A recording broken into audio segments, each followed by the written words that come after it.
Okay, it's good morning here in Hanan Resort, and I'm going to start teaching the twins how to scuba dive, and hopefully, they're going to learn. All right, the first step in scuba diving is actually snorkeling.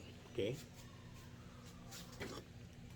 if you know how to snorkel, you can scuba dive, but if you don't know how to snorkel, forget about scuba diving. Okay, uh, even if you don't know how to swim, you can scuba dive as long as you know how to snorkel, because when you snorkel, first you have your buoyancy device, so that will keep you afloat. So that's what I'm saying. Even if you don't know how to swim, you can snorkel. Now, the technique in snorkeling is the mask clearing. That's the most important. If you don't know how to mask clear, it's going to be very, very dangerous. Okay, so the way to practice mask clearing is that when you're snorkeling, okay, you okay, assuming this is your snorkel, okay, you open your frame, let water go inside that frame, all right, and then you shake like that, all right, and then the middle of the frame, you put up your head a little bit, and then uh, you remove the water by blowing. See, so there should be pressure, so you can remove the water. All right. So if you cannot do that, uh, it's going to be very, very difficult because that can cause panic. Okay. Normally, uh, just like my eyeglasses, it fogs. Okay. So when it fogs, you have to clean it, right? You have to, like you have to wipe it like that. But on land, it's easy. But in the water, you can only clean it by putting in water to remove the fog. But if you, the idea is uh, when there's fog, you should be able to remove the fog. And to remove the fog is, again, you have to put water and then you have to blow out using your nose. Yes, using your nose. If you don't use your nose to blow out, then the water will not come out. So when you're scuba diving, um, you have to get you have to get air from your regulator. You breathe more air like that, and then so once you have enough air, you have enough uh, air pressure to blow out the fog. Okay, so that's very, very important. um, how to remove your mask. Even better if you can remove the whole mask. Okay, remove the whole mask, as in really remove the whole mask and then put it back. Of course it's going to be flooded. Okay, same thing like this. The water's gone. Okay, that's the best. If you can remove that whole mask. Okay, so once you've learned that, you try to skin dive now, but of course you should not be wearing a vest.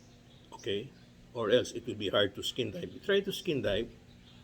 The reason why you want to do that is you want to feel the pressure in your ears. Okay, you want to feel some pressure.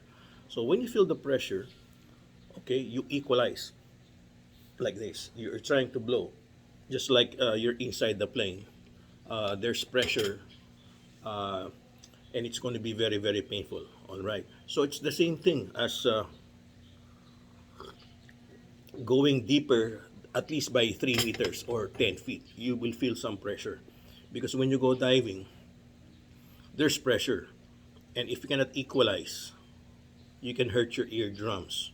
So that's going to be very painful uh, for the ears. So basically, it's all about the ears and the eyes. Okay, the eyes is basically from uh, if there's fog in your mask. All right. So now the ears, it can be painful if you cannot equalize. So if it's painful, you cannot equalize. Don't continue.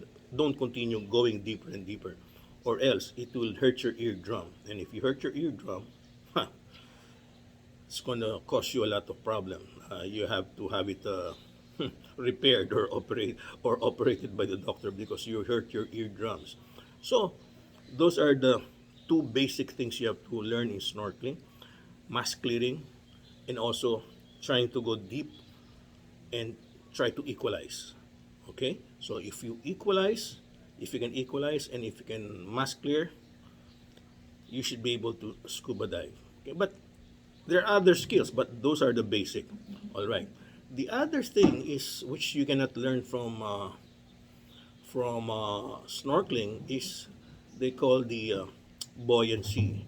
You know, the buoyancy, you control that if you have a BCD, buoyancy control device. Okay, um, you need to remove air from your BCD so you can go down. And if you want to go up a little bit, you have to put a little air. Well, anyway, we can do that uh, on the actual dive site. That's the only thing you cannot practice uh, on, uh, on snorkeling. However, it is still possible if you can borrow a BCD. Okay, so instead of a floating device, if you have a BCD, like what we wear as divers to keep you afloat when snorkeling, that's the best because you will have a chance to practice removing the air. You deflate, so the air comes out, and then when you pump using your thumbs, uh, uh, oh no, there's a problem. You cannot pump using your thumb because there's no air. All right. So anyway, but what I'm saying is that's the only thing you will have to practice the buoyancy control. All right. The reason why you need to practice the buoyancy control is for you to go deeper or you want to go shallower by trying to put air on your BCD or removing air if you want to go deeper. All right. So those are the three basic things: um, being able to mask clear, equalize, and also control your buoyancy. Okay. So once you start doing that, it's going to be really really fun. All right. So then the twins, Noel and Gabby, I want you to learn. Okay, from Papa Rolly.